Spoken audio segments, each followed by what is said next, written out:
बिस्मिल्लाहिर्रहमानिर्रहीम।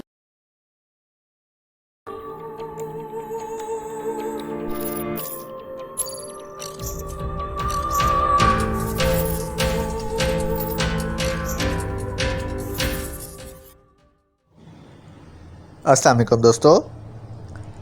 Imran series novel black face by Mazhar Kaleem MA। अगर आपने अभी तक हमारे चैनल जासूसी दुनिया को सब्सक्राइब नहीं किया तो सब्सक्राइब करें और बेल आइकन पर क्लिक कीजिए।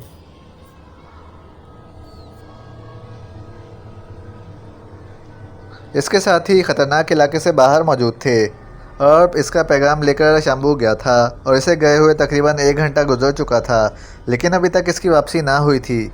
क्या ख्याल है इमरान साहब, अभी शंभू वापस नहीं आएगा? सिद्दीकी ने कहा।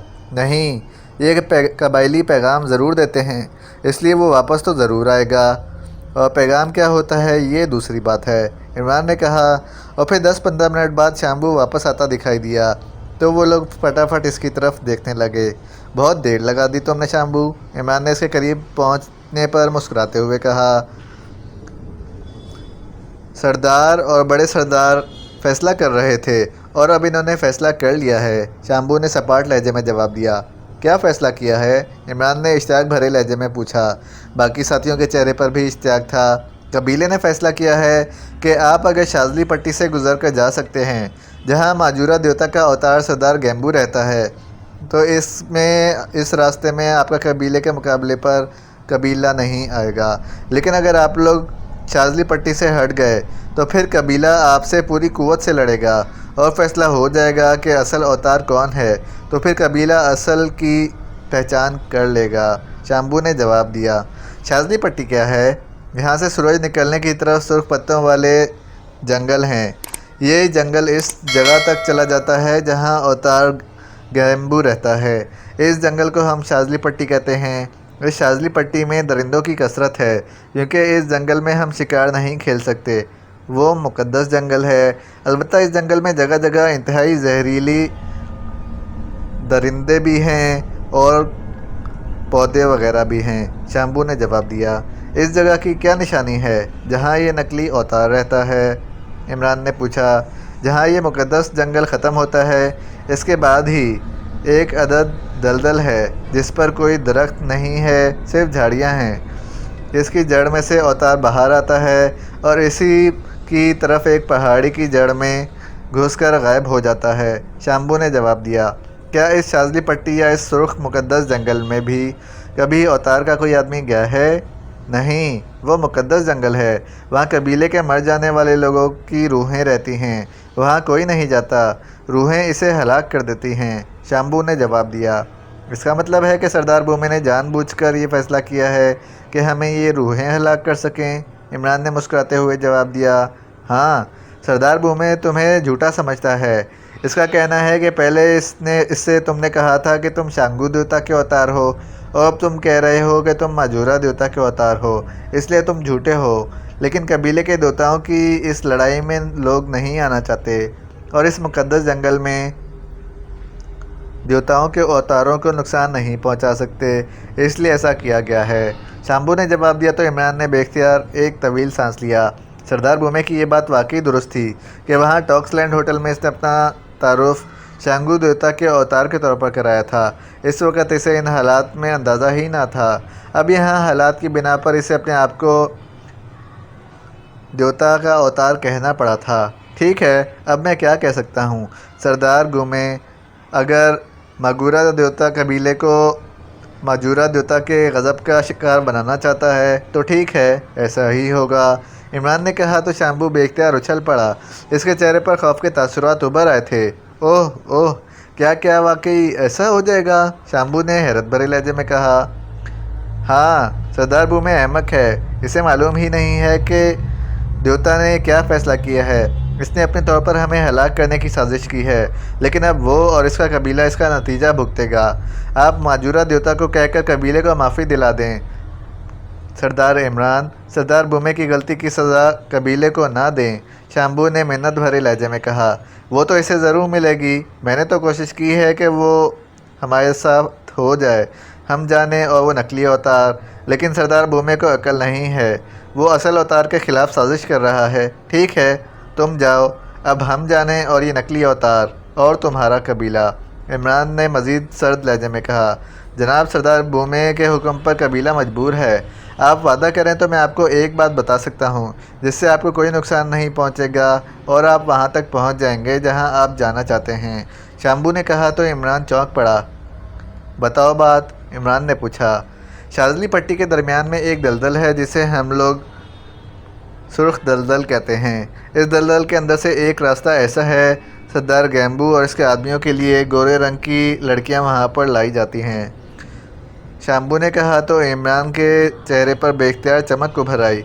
वो औरतें कैसे ले जाई जाती हैं और तुम्हें कैसे मालूम ये बात?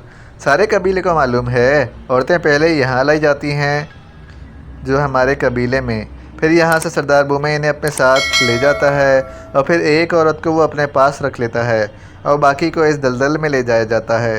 ये दलदल वैसे तो इंतहाई जहरीली है, लेकिन इस दलदल के करीब एक दरख्त है जिसका रंग तो सुर्ख है, लेकिन ये सुर्खी बहुत हल्की है, इसकी दूर से ही नज़र आ जाता है। इस दरख्त की एक शाख एक तरफ को झुकी हुई है। इस शाख पर चढ़कर जब इसके जोड़ पर पैर मारा जाता है तो दलदल के दरमियान से एक रास्ता निकल आता है। इस पहाड़ी का मुंह शेर की तरह है। फिर ये मुंह खुलता है तो वो औरतें इसमें चली जाती हैं। मुंह बंद हो जाता है, ये पहाड़ी नीचे दलदल में गायब हो जाती है।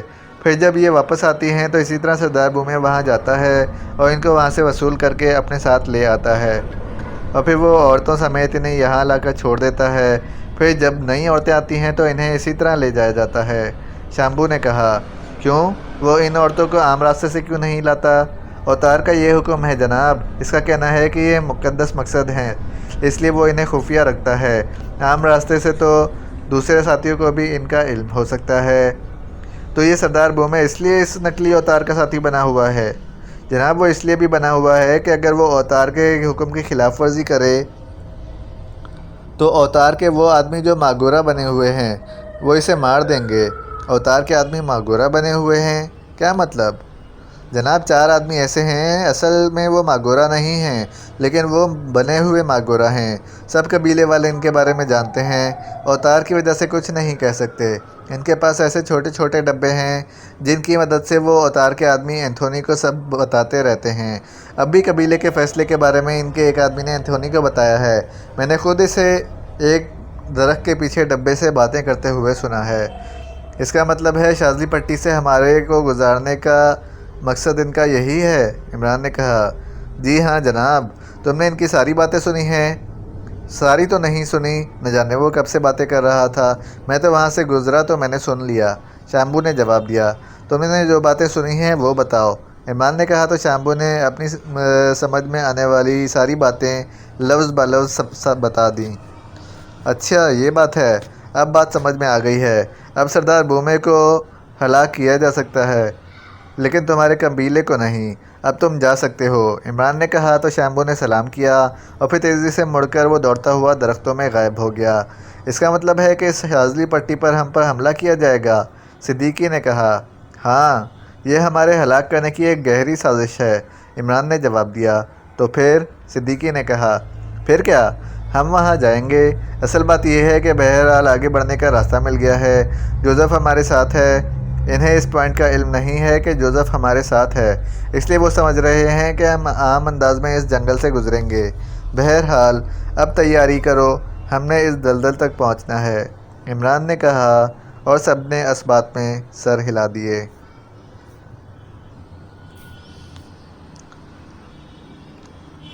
बॉस अपने मखसूस ऑफिस में एक कुर्सी पर बैठा हुआ था।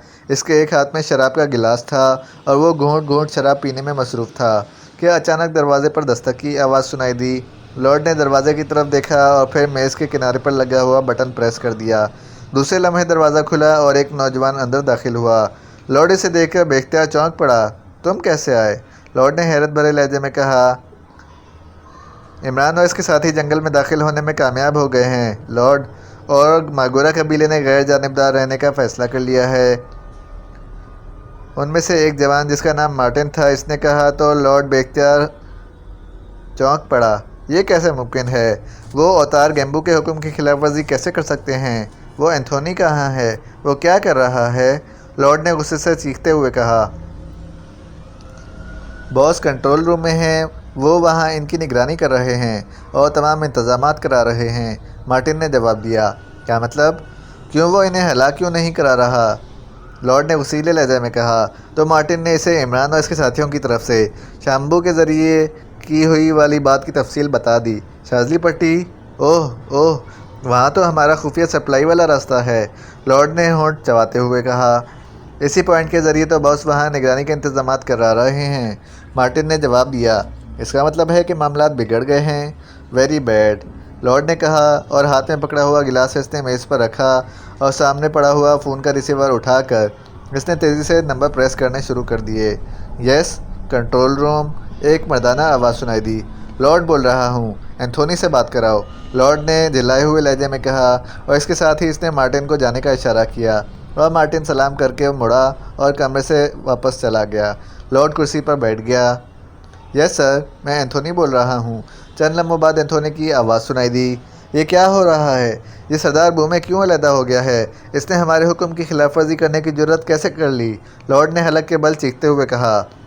इमरान ने तो इंतहाई अक्लमंदी से काम लेते हुए हमारे ख़िलाफ़ इन लोगों को कर दिया है और हमारे और नकली अवतार होने और असली अवतार होने के बारे में इनके दरमियान शक पैदा कर दिया है, एंथोनी ने कहा। कबीला मेरे खिलाफ तो हो सकता था, मैं इस कबीले को जलाकर राख कर दूंगा, लॉर्ड ने इंतहाई गुस्सीले लहजे में कहा।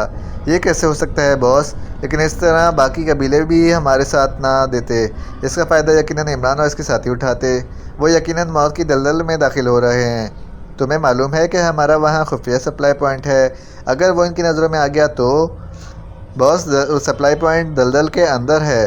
फिर वहाँ सरदार बूमे भी मौजूद है जो इन्हें इस पॉइंट का राज बताएगा। इसके अलावा पॉइंट तो इस वक्त खुल सकता है जब हम अंदर से खोलना चाहें। और बॉस, ये शाजली पट्टी इंतहाई खौफनाक दरिंदों से भरी हुई है। ये लोग कितने दरिंदों को हलाक करेंगे? यहाँ तो शायद पूरी फ़ौज के लिए भी गुंजाइश नहीं है। इसके अलावा यहाँ पर कदम कदम पर जहरीली दलदलें हैं। वहाँ की हवा भी जहरीली है। ये किसी तरह भी क्रॉस नहीं कर सकते। इनकी मौत तो पक्का है, एंथोनी ने कहा। हाँ, ये बात तो है, लेकिन तुम वहाँ निगरानी के लिए क्या कर रहे हो? लॉर्ड ने कहा। मैंने वहाँ ऐसे आलात दरख्तों पर नस्ब करा दिए हैं कि हम कंट्रोल रूम में बैठकर पूरी शाजली पट्टी को स्क्रीन पर देख सकें। इस तरह मुझे मालूम हो जाएगा कि इनकी मौत आने वाली है और कब आने वाली है, एंथोनी ने जवाब दिया। क्या तुम्हें यकीन है कि वो हलाक हो जाएंगे? अगर ना हुए तब? लॉर्ड ने होंठ भींचते हुए कहा। तो फिर भी क्या होगा? वो घूम फिर कर वापस चले जाएंगे। नहीं एंथोनी, अब तुम खुद इन्हें आम लोग समझ रहे हो, जबकि पहले तुम खुद कहते थे कि ये लोग आम नहीं हैं, लॉर्ड ने कहा। आम तो नहीं है जनाब, ये शाजली पट्टी तो ख़ास है ना, एंथोनी ने कहा। ऐसा नहीं हो सकता कि तुम वहाँ ऐसे हालात नस्ब करा दो जिनसे वहाँ पहुँचते ही ये लोग यकीनी तौर पर हलाक हो जाएं। ऐसे नस्ब तो हो सकते हैं, लेकिन इस तरह लिंक टूट जाएगा, एंथोनी ने कहा। तो क्या हुआ? इस तरह इनकी मौत तो यकीनी हो जाएगी ना। ठीक है, जैसे आप हुक्म दें, मैं आर्चर मिसाइल नस्ब करा देता हूँ, एंथोनी ने कहा। ठीक है, इस तरह ये बच ना सकेंगे, लॉर्ड ने मुतमईन लहजे में कहा। मुझे यकीन है जनाब कि यहाँ तक नौबत ही ना आएगी। किसी न किसी तरह ये बच भी गए तब भी आर्चर मिसाइल से ना बच सकेंगे, एंथोनी ने कहा। मुझे साथ साथ रिपोर्ट देते रहना।